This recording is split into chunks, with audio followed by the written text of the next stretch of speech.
السلام عليكم ورحمة الله وبركاته.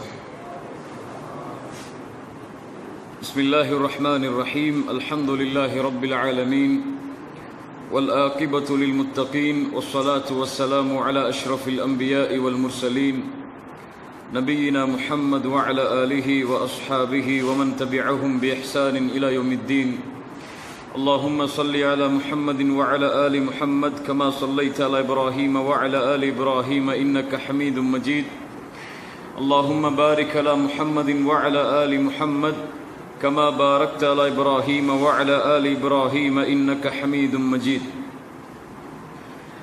கண்ணியத்துக்குரிய என் அன்பு சகோதரர்களே, அல்லாஹ் ரப்புல் ஆலமீன் எப்படி அவனுடைய அருளால் இந்த நேரத்திலே இந்த இடத்திலே அல்லாஹ் என்னையும் உங்களையும் ஒன்று சேர்த்தானோ, அதுபோன்று அல்லாஹ் ரப்புல் ஆலமீன் எம்மை ஜன்னத்துல் ஃபிர்தௌஸில் ஒன்று சேர்ப்பானாக. அதிலும் குறிப்பாக அல்லாஹுடைய தூதர் முஹம்மது ரசூலுல்லாஹ் ஸல்லல்லாஹு அலைஹி வஸல்லம் ஸல்லல்லாஹு அலைஹி வஸல்லம் அவர்களோடும் அவர்களுடைய தோழர்களோடும் அல்லாஹ் என்னையும் உங்களையும் உலக முஸ்லிம்களையும் ஒன்று சேர்ப்பானாக. இந்த சிறிய நேரத்திலே உங்களுக்கும் எனக்கும் ஏதாவது ஒரு வகையில் பயனளிக்கக்கூடிய கருத்துக்களை உங்களோடு பகிர்ந்து கொள்ளலாம் என்ற ஒரு ஆசை. கண்ணியத்துக்குரிய என் அன்பு சகோதரர்களே, இந்த உலகத்திலே மனிதர்களுடைய நிலைமைகளை பாருங்கள். எல்லா மனிதர்களும் கஷ்டத்திலும் சிரமத்திலும் சோதனையிலும் வாழக்கூடிய நிலைமையில்தான் வாழ்வதை பார்க்க முடிகிறது. முஸ்லிம்களும் கூட ஏதாவது கஷ்டங்களும் சோதனைகளும் வந்துவிட்டால் வாழ்வே முடிந்து விட்டது என்று எண்ணக்கூடிய முஸ்லிம்களும் எம் மத்தியில் வாழ்கிறார்கள். சோதனைகள் இல்லாமல் இந்த உலகத்தை அல்லாஹ் அமைக்கவில்லை என்பதை நாம் எல்லோரும் அறிந்திருந்தாலும், சோதனைகள் வந்தால் சிரமங்கள் வந்தால் அதை எப்படி கையாளுவது என்று தெரியாமல் வாழ்ந்து கொண்டிருக்கிறோம். அல்லாஹ் ரப்புல் ஆலமீன் இந்த உலகத்திலே மனிதர்களை படைத்தவன். இந்த உலகத்திலே மனிதர்களை அல்லாஹ் ரப்புல் ஆலமீன் படைத்து அனுப்பிய பொழுது உங்களுக்கு சோதனைகள் வராது என்று கூறி அல்லாஹ் அனுப்பினானா? அல்லாஹ் என்ன கூறினான்? வலனபுலுவன்னக்கும் பிஷைஇம் மினல் ஹௌஃபி வல் ஜூஇ வனக்ஸிம் மினல் அம்வாலி வல் அன்ஃபுஸி வஸ்ஸமராத். அல்லாஹ் உங்களை நிச்சயமாக சோதித்தே தீருவான். வலனபுலுவன்னக்கும், நிச்சயமாக அல்லாஹ் உங்களை சோதிப்பான். பிஷைஇம் மினல் ஹௌஃபி வல் ஜூ', அல்லாஹ் பயத்தை கொண்டு உங்களை சோதிக்கலாம். ஒரு பயம் ஏற்படும் உங்களுடைய வாழ்க்கையில்.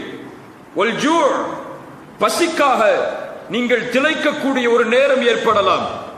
வனக்ஸிம் மினல் அம்வாலி வல் அன்ஃபுஸி வஸ்ஸமராத், உங்களுடைய செல்வத்தை இழந்து, உங்களுடைய உயிர்கள், உங்களை சார்ந்தவர்களுடைய உயிர்கள் இழந்து, விவசாயங்கள் இழந்து வாழக்கூடிய சூழ்நிலையை அல்லாஹ் ரப்புல் ஆலமீன் உங்களுக்கு கொடுக்கலாம். இது உலகம் அப்படித்தான் இருக்கும். சோதனைகள் இல்லாமல் வாழ்வதற்கு இது சொர்க்கம் அல்ல. சொர்க்கம்தான் சோதனைகளும் சிரமங்களும் கவலைகளும் இல்லாத உலகம். அல்லாஹ் ரப்புல் ஆலமீன் இந்த உலகத்தை ஆக்கியதே இன்னல்களோடும் சோதனைகளோடும் பிரச்சனைகளோடும் தான். அல்லாஹுவை ஏற்றுக்கொண்டாலும் சோதனை வரும், அல்லாஹுவை ஏற்றுக்கொள்ளாவிட்டாலும் சோதனை வரும். லா இலாஹ இல்லல்லாஹுவை, படைத்த இறைவனை தவிர வேறு யாரையும் வணங்க மாட்டோம் என்ற கொள்கையை ஏற்றுக்கொண்டாலும் அல்லாஹ் சோதிப்பான். ஏற்றுக்கொள்ளாதவர்களை விட ஏற்றுக்கொண்டவர்களைத்தான் அல்லாஹ் அதிகமாக சோதிப்பான். அல்லாஹ் கூறுகிறான், அஹஸிபன் நாஸு அய்யுத்ரகு அய்யகூலு ஆமன்னா வஹும் லா யுஃப்தனூன். ஈமான் கொண்டு விட்டோம், படைத்த இறைவனை இறைவனாக ஏற்றுக்கொண்டோம், படைப்புகளை வணங்க மாட்டோம் என்று நீங்கள் முடிவெடுத்து விட்டதால் இறைவன் உங்களை சோதிக்காமல் விட்டுவிடுவான் என்று எண்ணிக்கொண்டீர்களா? இல்லை. வலகத் ஃபதன்னல் லதீன மின் கப்லிஹிம், உங்களுக்கு முன்னுள்ளவர்களை அல்லாஹ் சோதித்திருக்கிறான். அது போன்று அல்லாஹ் உங்களையும் சோதிப்பான். உங்களில் உண்மையாளர்கள் யார், பொய்யர்கள் யார் என்று அல்லாஹ் பிரித்தறிவதற்காக. ஆம் கண்ணியத்துக்குரியவர்களே, எதிலும் சோதனை வரலாம். உங்களுடைய செல்வத்தில் சோதிக்கப்படலாம், உங்களுடைய கல்வியில் சோதிக்கப்படலாம், உங்களுடைய குடும்பத்தில் நீங்கள் சோதிக்கப்படலாம், உங்களுடைய வாழ்வாதாரத்தில் நீங்கள் சோதிக்கப்படலாம், உங்களுடைய தொழிலில் நீங்கள் சோதிக்கப்படலாம், நீங்கள் சேகரிக்கக்கூடிய மதிப்பில் கண்ணியத்தில் கூட நீங்கள் சோதிக்கப்படலாம். ஆனால் ஒரு முஸ்லிமை பொறுத்தவரை சோதனைகள் வரும் பொழுது அந்த சோதனையின் மீது முயற்சி கொண்டு அதை எதிர்த்து நிற்பானை தவிர அதிலிருந்து ஒதுங்கி விட மாட்டான். குர்ஆன் என்ன சொல்லுகிறது? அல்லாஹ் ரப்புல் ஆலமீன் கூறுகிறான், ஒரு மனிதன் யார்? வஅல்லைஸ லில் இன்சானி இல்லா மா ஸஆ. ஒரு மனிதனை பொறுத்தவரை ஒன்றை இந்த உலகத்திலே அடைய வேண்டும் என்றால் அது எதுவாக இருக்கலாம்.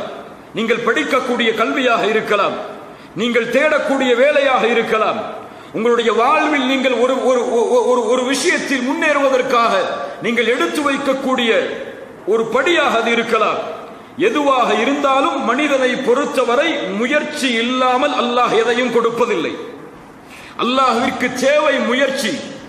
அதுதான் அல்லாஹ் எதிர்பார்க்கிறான். வேறு எதையும் அல்லாஹ் உங்களிடத்திலிருந்து எதிர்பார்க்கவில்லை. எதில் இருந்தாலும் நீ முயற்சி செய்.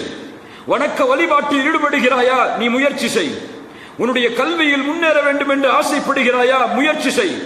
உலகத்தில் அல்லாஹுவை தவிர மற்ற எல்லோரும் பலனை எதிர்பார்ப்பவர்கள். எல்லாருக்கும் ரிசல்ட் வரும். கல்லூரி நிர்வாகம் உங்களுடைய முயற்சிகளை பற்றி எல்லாம் கவலைப்படாது. எவ்வளவு நேரம் படித்தீர்கள், இரவு முழுக்க படித்தீர்களா, காலை முழுக்க படித்தீர்களா என்று கேட்பார்களா?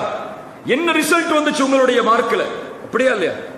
இது மட்டும்தான் இந்த உலகத்தில் உள்ள எல்லோருக்கும் தேவை.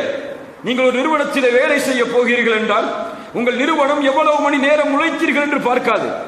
அந்த உழைத்ததால் என்ன பலனை கொடுத்தீர்கள் அந்த நிறுவனத்திற்கு, அதான் அவங்களுக்கு தேவை. இப்படி உலகத்தில் எல்லோரும் பலனை பார்ப்பவர்கள். அல்லாஹ் ஒருவன் தான் முயற்சியை பார்ப்பவர்.